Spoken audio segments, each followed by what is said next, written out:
अस्सलाम वालेकुम।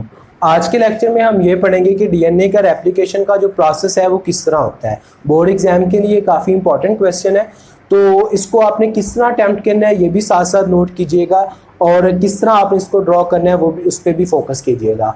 तो सबसे पहले हम इसको डिफाइन करेंगे। डीएनए रेप्लिकेशन एक ऐसा प्रोसेस है जिसमें डीएनए अपनी कॉपीज बनाता है, यानी कि डीएनए से डीएनए का जो बनने का प्रोसेस है, जो एस फेज में होता है, इंटरफेज में, उसको हम क्या बोलते होते हैं? DNA replication. डीएनए रेप्लिकेशन का जो प्रोसेस है वो एक ऐसा प्रोसेस है जिसमें डीएनए अपनी कॉपीज मल्टीपल करते हुए न्यू बनाता चला जाता है और हर सेल के अंदर उसकी कॉपीज आगे चली जाती हैं। इस प्रोसेस को डीएनए रेप्लिकेशन बोलेंगे। नेक्स्ट जो आप हेडिंग बनाएंगे वो बनाएंगे ओरिजिन ऑफ रेप्लिकेशन की। ओरिजिन ऑफ रेप्लिकेशन क्या है कि लेट्स सपोज कि हमारे पास डीएनए की दो स्ट्रैंड है जो मैंने स्ट्रेट फॉरवर्ड ड्रॉ किए हैं। एक 3 to 5 होता है और दूसरा क्या होता है 5 to 3। तो इस जगह पे स्पेसिफिक सीक्वेंस होती हैं। लेट्स सपोज कि ये वाला जो रीजन है यहाँ पे वो स्पेसिफिक सीक्वेंस है जहाँ से रेप्लिकेशन ने स्टार्ट होना है। उन सीक्वेंस को हम बोलते होते हैं रेप्लिकेटर। क्या नाम देंगे उसको हम? रेप्लिकेटर। इस रेप्लिकेटर पॉइंट से डीएनए का जो स्टैंड है दैट विल बी ओपन। यहां से उसने ओपन होना है और इस फॉर्म में चला जाना है। ओके, ये दिस इज 3 to 5 और ये क्या है 5 to 3। इस जगह से जिस जगह से रेप्लिकेटर सीक्वेंस थी और ये अनबाइंडिंग हुई है, इस पॉइंट को हम बोलते होते हैं origin of replication. This is called as origin of replication. Origin of replication दरअसल वो पॉइंट है जिस जगह से रेप्लिकेशन स्टार्ट होती है, जो हमें नजर आती है, और रेप्लिकेटर वो सीक्वेंस है जिस जगह पे से अनवाइंडिंग होती है। डीएनए के दोनों स्टैंड सिंगल स्टैंड में चेंज होते हैं। अब ये लाजमी नहीं है कि जो ओरिजिन ऑफ रेप्लिकेशन है ये एक ही होगा, ये एक से ज्यादा भी हो सकते हैं। This is only one origin of replication, it can be more than one. ये एक से ज्यादा भी हो सकते हैं। लेट्स सपोज ये मैंने एक बनाया, ये दूसरा बना लिया। इसी तरह नीचे वाले स्टैंड पे ये 3 to 5 और दूसरा क्या होता है 5 to 3 वाला। जिस जगह से ये ओपन हुआ है वहां पर ही डीएनए का जो सिंगल स्टैंड है वहां से उसने डुप्लीकेट होना है, डबल होना है। ये सिंगल स्टैंड हो गया ना, पहले ये डबल थे, ये सिंगल हो गया, ओपनिंग हो गया, वहां से डबल स्टैंडर्ड होगा। सिर्फ ये कैसे होगा ये भी हमने पढ़ना है। उसके बाद अगला पार्ट ओपन होगा, उसके बाद ये ओपन होगा, फिर ये होगा, तो एट लास्ट हमारे पास ओरिजिन ऑफ रेप्लिकेशन बनते जाएंगे और हमारे पास एट दी एंड जो डीएनए के स्टैंड बनेंगे वो एक स्टैंड से कितने न्यू स्टैंड बन जाएंगे? 2। एक डीएनए का मॉलिक्यूल, ये दूसरा molecule. This will B 5 to 3 और ये कौन सा होगा 3 to 5। सो हमारे पास एक डीएनए की कॉपी से 2 डीएनए की कॉपीज मिल जाएंगी। इस प्रोसेस को जिसमें एक डीएनए के मॉलिक्यूल से हमारे पास यूजिंग दी रेप्लिकेटर और ओरिजिन ऑफ रेप्लिकेशन जो हमारे पास 2 डीएनए की कॉपीज मिल गई हैं, यानी कि वो डबल हो गया है। इस प्रोसेस को हम क्या बोलेंगे? DNA replication. और उस सीक्वेंस को जहां से ये स्टार्ट हुआ है उन सीक्वेंस को रेप्लिकेटर, और जो पेयर होता है रीजन, उस रीजन को हम बोलते होते हैं ओरिजिन ऑफ रेप्लिकेशन। यानी कि replicator he actually origin of replication है। उसके बाद हमने जो डायग्राम पे फोकस करना है, कौन कौन सी चीजें इसमें बेसिक इंपॉर्टेंट है, एंजाइम कौन से हैं, वो हमने सिर्फ इतने पार्ट पे फोकस करना है। ये वाला part, this is origin of replication. एक ओरिजिन ऑफ रेप्लिकेशन की अगर हम सेंट्रल स्टॉक में इसको कट कर लें, यानी कि ये कैसे हमें पार्ट नजर आएगा, एक ऐसे, और दूसरी तरफ की बात करें तो हमारे पास कैसे नजर आएगा? ऐसे। एक यानी कि वाई शेप, 2 वाई ऐसे जुड़े हों तो हमें एक ओरिजिन ऑफ रेप्लिकेशन मिलता है, ये और ये। इस पॉइंट को ये जो हमारे पास सेंटर से लगा करके देखें, इसको बोलते होते हैं रेप्लिकेशन फोर्क। वाई शेप जो स्ट्रक्चर मिलती है इसको भी रेप्लिकेशन फोर्क और इसको भी रेप्लिकेशन फोर्क। तो कितने रेप्लिकेशन फोर्क हैं? 2। एक ओरिजिन ऑफ रेप्लिकेशन में कितने रेप्लिकेशन फोर्क होते हैं? 2 रेप्लिकेशन फोर्क हैं। और इन्हीं को ही हमने एक रेप्लिकेशन 4 का इस्तेमाल करते हुए हम ये पढ़ेंगे कि एक्चुअली डीएनए की रेप्लिकेशन कैसे होती है। This is the introduction. First of all you will define DNA replication, next you will define the origin of replication, उसके बाद आप उसकी ये डायग्राम बनाएंगे, नेक्स्ट आप इसके एंजाइमोलॉजी पर जाएंगे कि इसमें कौन कौन से एंजाइम्स हैं। सो अब हम देखते हैं कि इसमें एक्चुअली एंजाइम्स कौन कौन से हैं। एंजाइम्स में हम उनका रोल साथ लिखेंगे नहीं, जरूरत नहीं है, और आपकी बुक में जो है हम उन्हीं को फॉलो करेंगे, लेकिन आप इन लिस्ट जरूर कर दीजिएगा। सो एंजाइमोलॉजी यानी कि इसमें एंजाइम कौन कौन से हैं, उनमें नंबर 1 पे जो सबसे most important first enzyme that will be helicase. इनके रोल हम बाद में देखते हैं। Number 2 primase, number 3 polymerases, DNA polymerases उसकी टाइप्स हैं 1, 2 और 3। Number 4 ligases. Okay, these are the 4 enzyme, helicase, primase, DNA replicase 1, 2, 3 और उसके बाद लाइगेजेस। इसके साथ एडिशनल जो हमें चीज रिक्वायर होगी that will be your single standard binding proteins. Single standard binding proteins जिनको SSBPs कहेंगे, सिंगल स्टैंडर्ड बाइंडिंग प्रोटीन्स। ये हमारे पास वो एंजाइम्स हैं जो कि एक्चुअली काम करते हैं डीएनए रेप्लिकेशन में। इसके साथ आप एडिशनल सम बुक्स में लिखा भी होता है, स्कॉलर वगैरह में गायरेजेस एंजाइम भी इन्वॉल्व होते हैं, लेकिन ये बुक में नहीं है, गायरेजेस भी इन्वॉल्व होते हैं। These are the all enzymes which are involved in DNA replication। लेकिन हम इसमें पढ़ेंगे सिर्फ डीएनए पॉलीमरेज को ज्यादा, डीएनए पॉलीमरेजेस। उनमें सबसे पहले आता है DNA polymerase 1। DNA polymerase 1, DNA polymerase का सपोर्टिंग रोल है। ओके, ये वेरी लास्ट में आपको समझाऊंगा कि एक्चुअली सपोर्टिंग रोल से क्या मुराद है, और ये रिमूव करता है प्राइमर को। किसको रिमूव करेगा? प्राइमर को। ये बताते हैं, एट लास्ट आपको समझ आएगी कि एक्चुअली ये क्या काम करता है। उसके बाद जो दूसरा मोस्ट इंपॉर्टेंट एंजाइम है वो है डीएनए पॉलीमरेज 3। 2 का जिक्र नहीं है, उसको डेफिनेटली मोस्ट इंपॉर्टेंट 2 है रेप्लिकेशन के एंजाइम। इसकी टोटल 5 टाइप्स है, 1, 2, 3, 4, 5। जो फर्स्ट एंड थर्ड टाइप है DNA polymerase 3, they are important for replication. So इसका क्या रोल है, इसके कैरेक्टरिस्टिक्स लिखेंगे। ये उससे 10 टाइम्स लार्जर है, 10 गुना बड़ा है ये। नंबर 2, ये एक्ट एज डाइमर।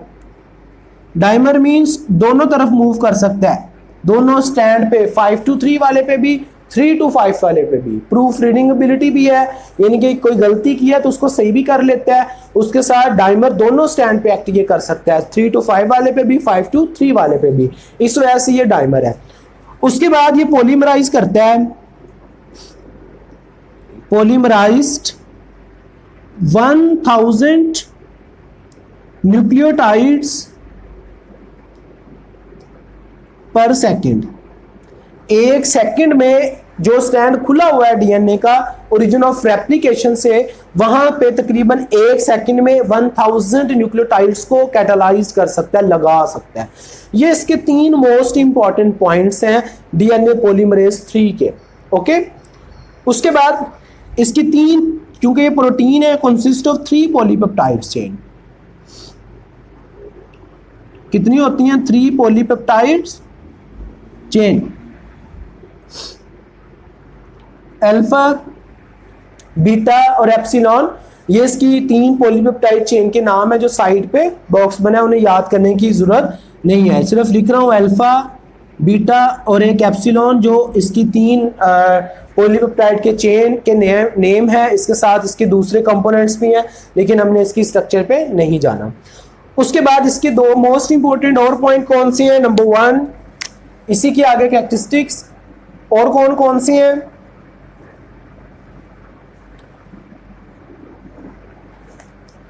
वो ये इट कैन ऐड न्यूक्लियोटाइड्स,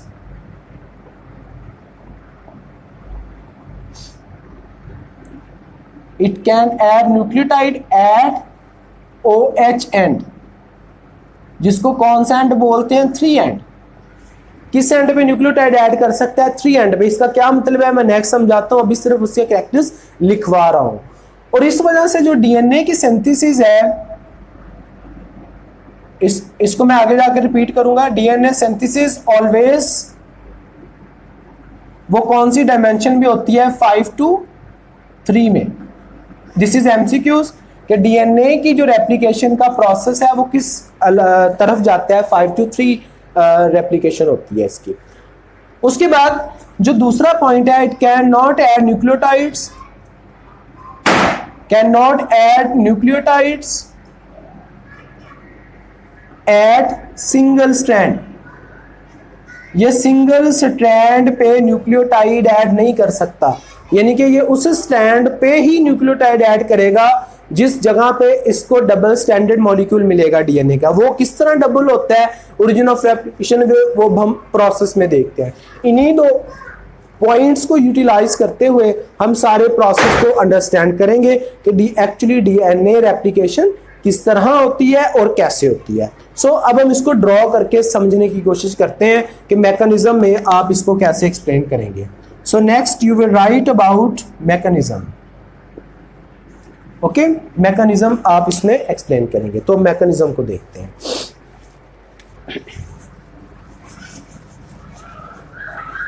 तो मैकेनिज्म में हम इसको ड्रॉ करेंगे और उसके साथ एंजाइम का रोल भी हम समझ लेंगे और बाकी प्रोसेस को भी अंडरस्टैंड कर लेंगे। So now you will add heading of mechanism.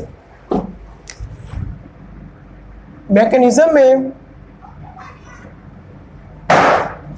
क्या करना है, आपने डीएनए के स्ट्रैंड को बनाना है। लेट्स सपोज कि हमारे पास ये डीएनए का स्ट्रैंड है,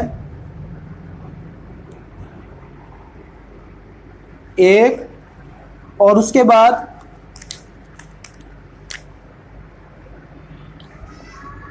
यह है सेकंड। ओके, अब यहां पर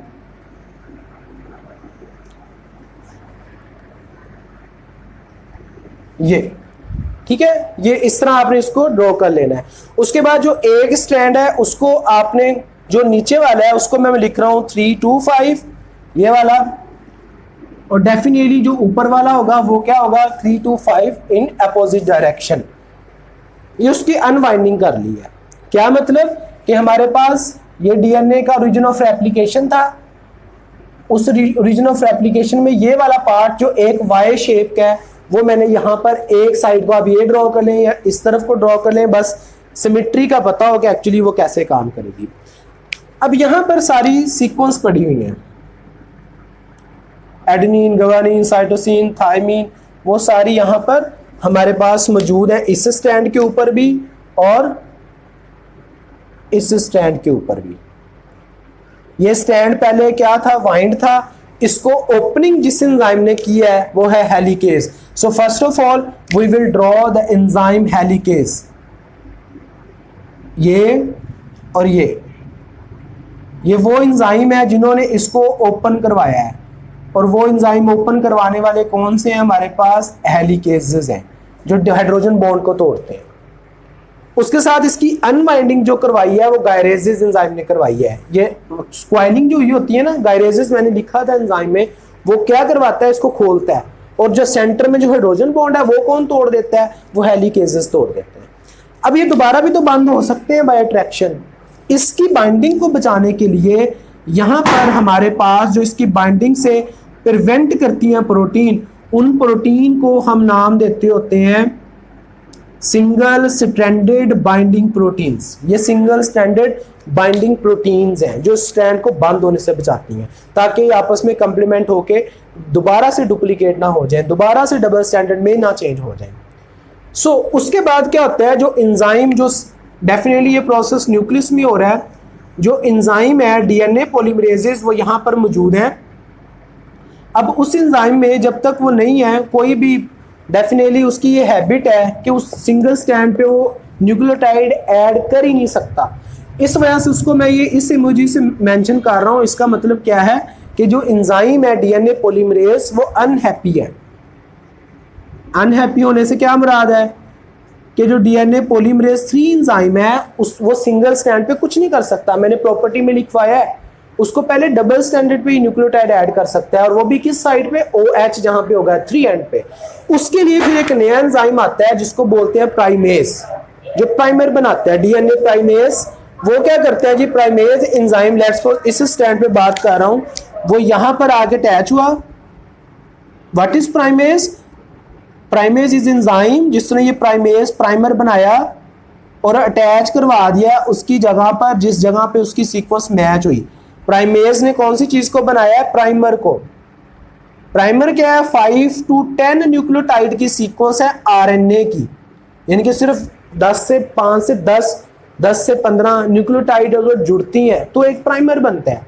और एक्चुअली प्राइमर किस चीज को रिप्रेजेंट करता होता है? आरएनए की सीक्वेंस को। न्यूक्लियोटाइड की सीक्वेंस है आरएनए की होती है, 10 to 15 होती है, कहीं पे 5 to 10 मिलेगा, कहीं पे 10 to 15 मिल जाता है बुक में। तो इस जगह पर ये प्राइमर जो अटैच हुआ है उसकी डायमेंशन क्या होगी? 5 to 3, यानी कि यहां पर जो OH एंड है मौजूद होगा वो यहां पर होगा OH एंड। ओके, OH यहां पर मौजूद होगा। जैसे ही ये प्राइमर अटैच हुआ है, तो ये अब सिंगल स्टैंडर्ड डीएनए नहीं रहा, ये डबल हो गया इस जगह से, और 3 एंड इस साइड पे, कीप इन माइंड।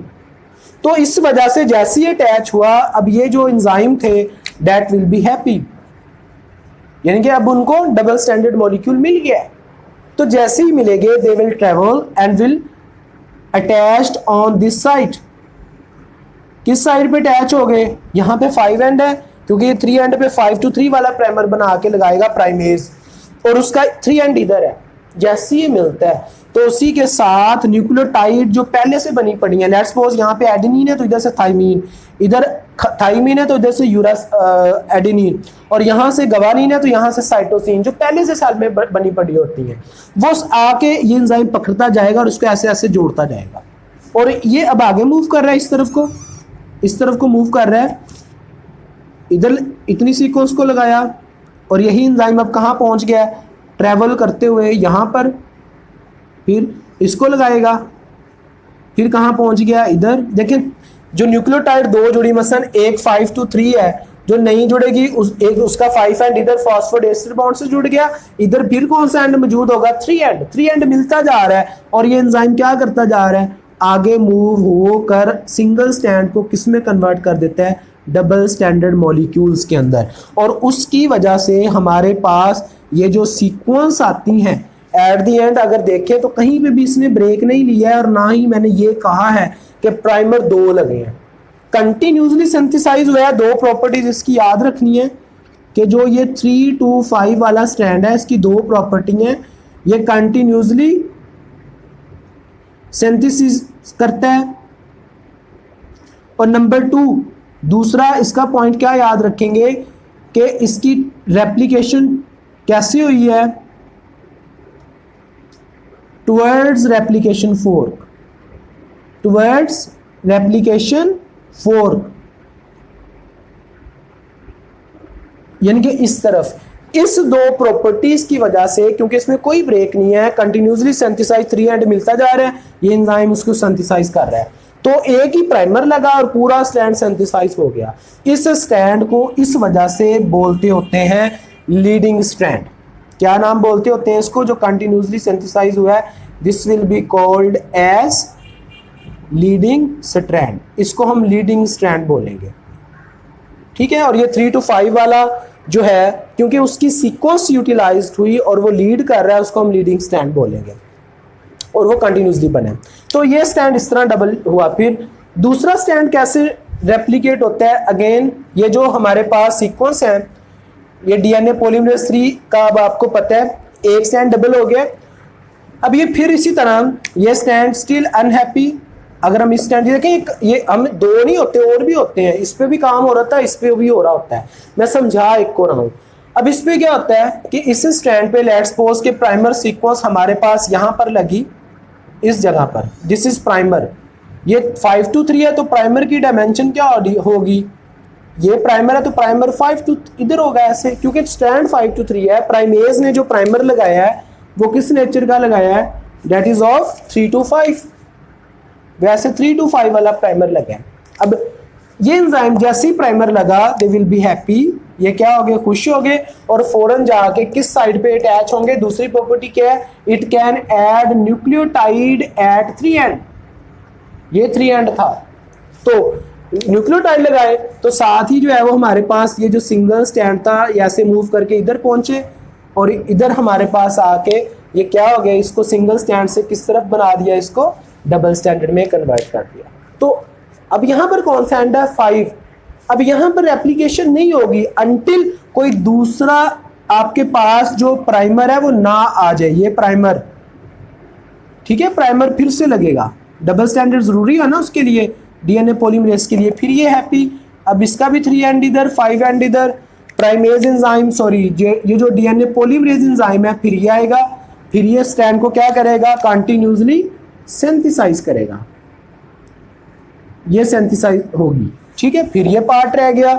इसी तरह फिर ये एक और प्राइमर आएगा जिसका 5 एंड इधर, 3 एंड इधर, और डीएनए पॉलीमरेज फिर यहाँ पे आएगा, और फिर उसको जो है वो अटैचमेंट करवाई जाएगी। तो सेंटर में हमारे पास ये छोटे छोटे फ्रेगमेंट में ये स्टैंड प्रिपेयर हो रहा है, बट कीप इन माइंड ऐसे लगता है और ऐसे सिंथेसाइज हुआ है, ऐसे लगे ऐसे सिंथेसिस हुई है।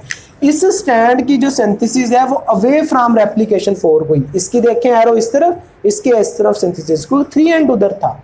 इस वजह से इस स्टैंड के अंदर ये जो छोटे छोटे हमें फ्रेगमेंट्स नजर आ रहे हैं, वो उनको बोलते होते हैं ओकाजाकी फ्रेगमेंट्स। क्या बोलते होते हैं उनको, हम ओकाजाकी फ्रेगमेंट्स बोलते हैं।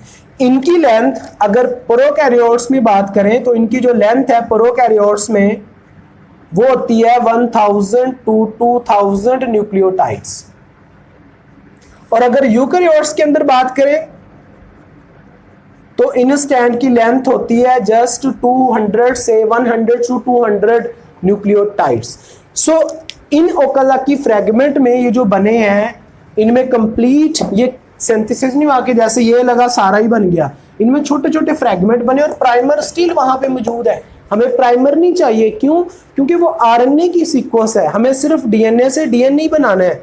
इसका मतलब है कि इस स्टैंड की अभी मॉडिफिकेशन होगी, क्योंकि इसकी ये जो प्रोसेस हुआ है वो डिसकंटिन्यूसली हुआ है, तो उसको हम क्या बोलते होते हैं, लैगिंग स्टैंड। इन्हीं पॉइंट्स को रिवर्स कर देना है, इनको लैगिंग स्टैंड बोलेंगे जो अपोजिट है। और इसके डिसकंटिन्यूसली पहला पॉइंट, दूसरा अवे फ्रॉम रेप्लिकेशन 4 दूर जाता है ये स्टैंड सिंथेसिस करता हुआ, और इसमें एक प्राइमर लगता है, इसमें मोर देन 1 प्राइमर्स लगे हैं।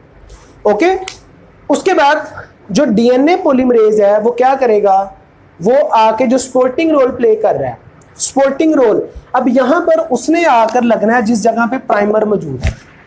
तो इसी को मैं मेंशन कर रहा हूं, लेट्स सपोज कि ये हमारा प्राइमर था, उसने आगे क्या करना है कि अगेन यहां पर आके अटैच हुआ जिस जगह पे प्राइमर है। पहला काम क्या करता है, प्राइमर को रिमूव करता है। ओके, प्राइमर को क्या किया उसने, रिमूव कर दिया। प्राइमर रिमूव हो गया, जो सेंटर में स्पेस थी उसको सिंथेसाइज करते मॉडिफाई कर देता है, किसमें, डीएनए में, खुद ये डीएनए बनाता है। इसी तरह इसको भी रिमूव करेगा, यहां पर भी वो डीएनए को क्या करेगा, बनाएगा। इसी तरह इसको भी रिमूव करेगा, और यहां पर भी किसको बनाएगा, डीएनए को। अब यहां पे ये डीएनए बना दिया है, कौन से एंजाइम ने बनाया है, डीएनए पॉलीमरेज 1 ने। ये डीएनए पॉलीमरेज 1, ये डीएनए पॉलीमरेज 1, ये 3 वाला मिटाया नहीं है मैंने। अब ये जो डीएनए पॉलीमरेज 1 ने बनाया है उसके बाद ये सारे एंजाइम उतर जाते हैं, सिर्फ डीएनए डीएनए डीएनए रह गया। अब यहां पर देखें, जरा गौर करें, ये छोटी छोटी अंदर गैप्स रह जाते हैं, निक रह जाती हैं, इनको बोलते हैं निक, निक बोलते हैं, NIC के निक बोलते हैं। इसको फिलअप करने के लिए, ताकि अंदर कोई गैप ना रहे, एक दूसरा एंजाइम डीएनए लाइगेज, कौन सा एंजाइम, डीएनए लाइगेज, इनके दरमियान में जो गैप्स रह जाते हैं उनको फिल कर देता है। जो डीएनए स्टैंड को जोड़ने का काम करते हैं उन एंजाइम को लाइगेजेस बोलते हैं, डीएनए लाइगेज। और इस तरह ये स्टैंड हमारा फिर से अगला पार्ट ओपन होगा ओरिजिन ऑफ रेप्लिकेशन से, और इस तरह दोनों स्टैंड की जो रेप्लिकेशन है वो एंड तक चलती जाएगी और हमें एक स्टैंड से कितने डीएनए के मॉलिक्यूल मिलेंगे, 2 डीएनए के molecule. So this is all about DNA replication and its process. So इसमें आपने इस क्वेश्चन को इस तरह अटेम्प्ट करना है। तो नेक्स्ट टॉपिक हम पढ़ेंगे इंशाल्लाह, वो होगा बीडल एंड टॉटम वाला। अल्लाह हाफिज़।